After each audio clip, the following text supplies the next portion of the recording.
I am currently grinding the longest item in the entire game. After our last video where we hit 1000 corp kills, being only 1/4 of the way to the drop rate of the LE, it's time we visit some variety. I woke up a couple weeks ago and decided that while working on our extremely long corp grind, I want to tackle the exact opposite. Quick Clog grinds. I want to get the last Clog rank, Gilded. This rank changes based off how many Clogs are in the game. Currently, after sailing release with 80 plus new Clogs, the requirement is 1500. Currently being 1200, 300 more is quite a lot to go. There comes a point where there's only longer grinds. Perhaps 1200 isn't that number yet, but that number is definitely before 1500. This brings us to our first Clog grind, something that almost nobody has ever heard of, myself included. We are going to be clogging 26 pages of my notes for the barbarians. I do not know what these are or what they do, but I do know that they are a section in the collection log screen that is not green yet. Let's get to it. The first step to getting my notes is to AFK for 10 minutes to lose aggression timer for NPCs. The reason is we are going to be doing a lot of hopping around, which means we cannot be in combat. I brought some arrow shafts and feathers to do while AFKing, just in case I ever accidentally go for 200 malal. After the water fiends can no longer attack me, all I have to do is click this skeleton to rummage through it and then hop. Each skeleton has a 1 in 12.6 chance to give any ancient page. They are quite common, although there is the downside of the fact that they can give dupes. Still, dupes or not, it's a quick plus 26 cogs.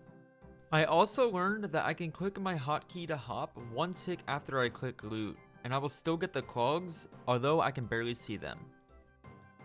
Oh, and the brews in my inventory are just because you can take damage when searching the skeleton. Unfortunately, you can't get all 26 pages in one trip, so we'll have to do a couple 10-minute AFK sessions. I did a horrible job keeping track of how many pages I've been getting in these clips since we can't see our total clogs in the chat box due to hopping so fast. But we're coming up to finishing our first trip. Another new one. Ooh, another one.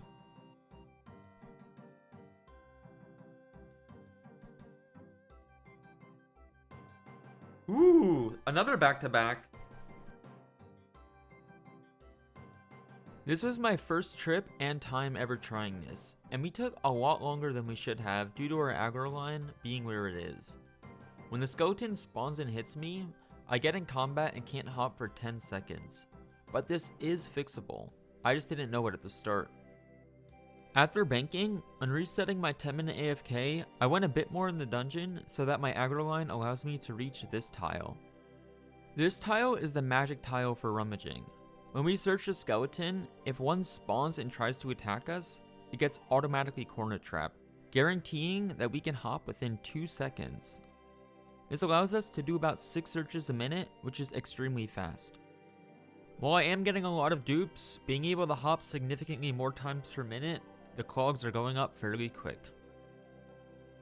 Until I got ragged by the hop timer. The JX launcher only allows you to do 400 hops before getting this error message. After 400, our client will regen 100 hops per hour, meaning realistically, I should wait the whole 4 hours before coming back here. Even including our first trip being probably 2 times longer than normal due to being attacked, this took us a bit under 2 hours and we got 21 out of 26 new clogs. While waiting for my hop timers to reset, I did some detours. The most logical way to continue playing the game after killing a dog with 2000 HP is to kill a rabbit with 2000 HP. Deep in the forest in Prifdidinus, there is a rabbit in a cave, level 2. Not only does this rabbit have 2000 hit points, but it also hits like a truck. It's essentially a mini corp that they added to the game for fun. I struggled a bit trying to get information on how to kill this as it's so obscure and probably forgotten about by everyone, including myself, so I just kind of winged it. Range gear, ZCB, Vengeance, Surge Pot for more spec. I could not decide if it was worth POHing for more spec since the rabbit heals very slowly compared to corp, and if the spec hits, it is a guaranteed 110 damage. It was still inaccurate though, so I did a mix of sometimes leaving, sometimes staying for a bit. Surge pots give 25% spec, but they have a 5-minute cooldown. If I home telly and drink from my pool, that 5-minute cooldown is automatically removed, meaning every time I bank, I can hit the pool and spam surge pot for an extra spec every trip. Even though the rabbit's HP doesn't regen fast, every time we leave the cave, the rabbit's defense resets, which is why we are not bothering lowering its defense like Corp. We just have to deal with being extremely inaccurate. About halfway through the kill, I randomly remembered that we can bring a cannon. Then, after bringing the cannon, I found out I cannot place it here, so we cannot bring a cannon. And finally, 25 minutes later, the level 2 rabbit has been slain, and we got a crystal grail clog. There is a lot of random agility course clogs, so I decided to knock them out one by one, starting with Brimhaven. We need 1050 Brimhaven tickets to green log this place, and the ticket dispenser changes every minute, meaning 60 tickets per hour. But since we have the Karamja Diary, there's also a 10% chance of getting 2 tickets in one dispenser, meaning this is actually 66 tickets per hour for us. I also did some fletching in the downtime, but I won't lie, most of this was done off stream, so a good amount was also just straight up AFK'd while waiting for the dispensers to change. Here is 1050 Brimhaven tickets, which means I just have to grab my Grey Soul set and we're good to go. Pirate's Hook completed. And when trying to buy the Graceful color, I learned that I do not have a Graceful cape because I just used my max cape instead, so we had to go buy that. Thankfully, I had some random marks of grace in my bank from when I randomly did our Dugany rooftops while switching activities, not knowing what to do next. Anything is better than bank standing, right? It all pays off in the end. 1 tick plus 6 clogs. The next random agility course is the wyrm agility course. Similar to Brimhaven, I mostly AFK'd this off stream. I even did the forbidden logging in on mobile, which I normally would never do. I changed my Brimhaven Graysoul back to normal color by talking to the guy outside the agility arena, because when we clog the wyrm course, we're going to have to buy a recolor for Graysoul again, and we can only do that with the default color set. While doing that, I also remember that I never turned in my Brimhaven agility tickets for XP. There are 2 sets of tickets, one for clogs and one for XP. Clogging Brimhaven agility banked us 400,000 agility XP. I did this course over a few days of just sending some here and there. I want to say I think it took me about 4 to 6 hours to clog, but I honestly don't remember at all. That is another agility course completed. No way, I forgot my cape again. Managed to get great use out of my colossal wyrm teleport that I just clogged.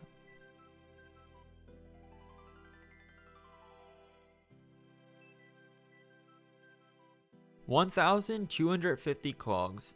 250 to go. Jumping back into an actual fun scaling method. It's been over a year since I've been here, but I finally made my way back to the Guardians of the Rift. I've still never done Mass Godder, but when I have friends on for 2 to 5 man teams, I decided it was finally time to start sessioning Godder again. I'm missing a lot of clogs from here, so I'm not expecting to green it anytime soon, but at the very least, I still never got my lantern. Ideally, we get at least that. In case you need a refresher on what small teams Godder is versus masses, small teams is 2 to 5 man, where each game is about 6 to 6.5 minutes long. The reason this is so much better than masses is because the games are both faster, and we hop between 2 worlds using an ult to pre-start so that there's no 30-second wait between games. We are always Goddering. Our first session back, 75k an hour runecraft XP over 2.5 hours. I think I had some points before starting the session, but without a lantern, small teams is about 38 rolls per hour, whereas masses are about 30. This is roughly 30% faster. The Abyssal Lantern is 1 in 700 while looting, or we could also buy the lantern with the pearls we get from looting, but it requires 1500. 1500 pearls on average is about 750 rolls. We kind of need to loot every single session hoping to clutch this lantern. The lantern gives us more points per game, being about a 10% buff to loots per hour. Basically, we want to get lucky. Our first Godder session back with 111 rolls was unfortunately unlucky. No clogs, no lantern. When we were last here ages ago, we of course had to spend pearls on the outfit and Ring of the Elements first. The lantern is our next purchase, currently being 1.1 out of 1.5k pearls. Then sending a couple hours here and there, here's another 61 rolls. I got a dupe red dye, which unfortunately is not a new clog, but the good side of it is that I can turn it in for an extra 50 pearls.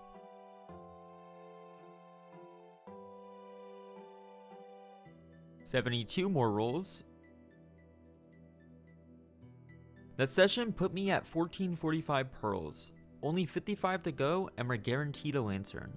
The question is, will we save 1500 pearls by pulling it from the pool table? The answer is exactly no, but I'm just glad we have some kind of dry protection. That is the Abyssal Lantern Clog and item completed. The lantern has to specifically be bought through text, not in a shop. Because we are here for clogs, we are instantly throwing 5 U-logs to provide a 10% chance to double our contribution points for an action. This adds up to roughly 10% more points an hour. Now we should be getting 40 rolls an hour. I would occasionally AFK Sarachnis in the mornings while setting up my stream, mainly for clue scrolls. Of course, because I want clue scrolls and this is a good source of them, we spoon the pet at 1795. I did only one more kill since I had to wait for the respawn anyway, but I will be coming back here when they add the herb sack extension, as that should be a clog. The agility course clogs have never stopped. Sending some monkey laps, a fat amount on mobile, we are finishing up yet another agility course clog. 2000 monkey agility laps. I got extremely lost after completing 2000 laps and had no idea where to clean my clogs. I saw the page in the collection log for monkey backpacks, but I did not see any monkey backpacks near me. After looking around on the wiki, we had to go to the gnome stronghold and make our way towards demonics and then search a crate. Okay then. That is 1279 clogs in the last agility course.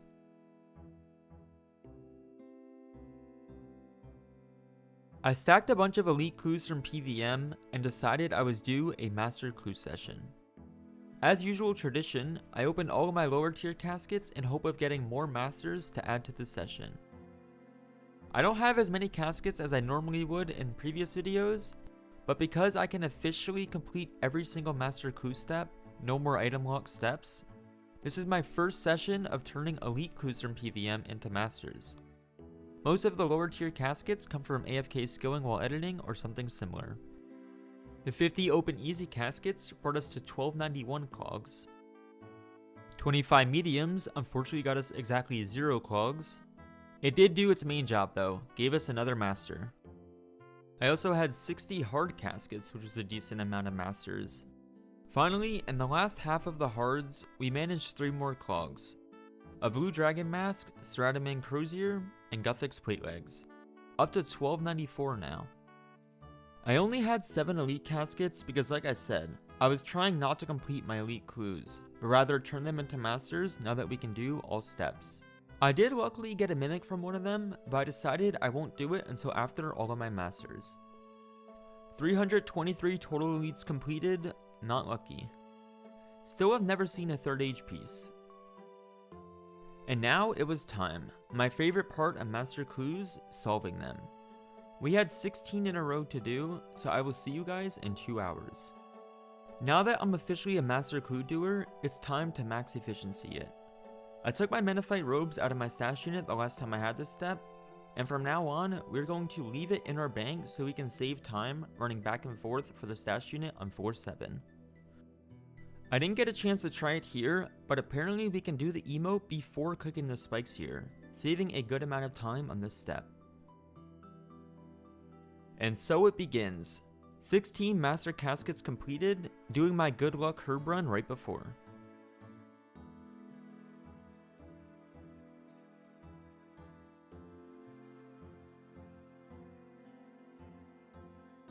48k?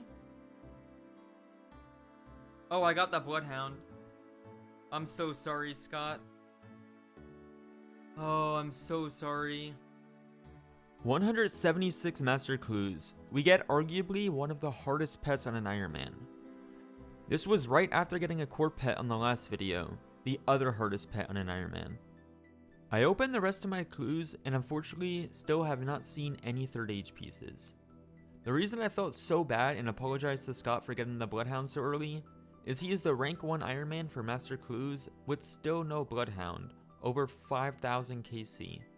He helped me a ton in my past clue sessions, and especially today with getting me set up for what I thought was to be a long-term max efficiency master setup, only to be one session. I ended this clue session at 1297 Clogs. With the Bloodhound completed, this is actually the first pet in the game that I did not instantly incinerate. I felt too bad. I did also yoink up an ornament kit for my ZGS, and I mentioned this in previous videos, but I do enjoy having ornament kits. Time to do my 2 mimics and go back to playing the video game. Since I thought I was going to become a big Master Clue gamer, I was going to make a new bank preset for mimics, but now that we're essentially done with masters, that will not happen. 180 masters later, I'm finally calling my preferred method for killing mimic. 2 times Woodwaker's spec and 2 shadow. We had some things go wrong with this kill that I don't want to talk about. Specifically, I forgot to pop before my first Woodwaker spec and more, but this isn't normally 28 seconds. First Mimic, no luck. And Mimic number 2, good luck. Nope. So what happens now? Now that I have a Bloodhound, I will likely never turn in clues for another master again. But I will continue to do my easy to elite clues. Perhaps do a large stacking and a large opening someday for extra clogs. To be honest, I probably should have been doing that in the first place since I mainly care about clogs, but I just got excited at the thought of having 10 elites on the floor, all turned into masters at once. This seems like a solid point to end today's video. So, as always, TY for watching, and I really hope you all enjoyed it. If you did, don't forget to leave a like and a comment down below. Take care everybody, and I will see you all next time. Peace out.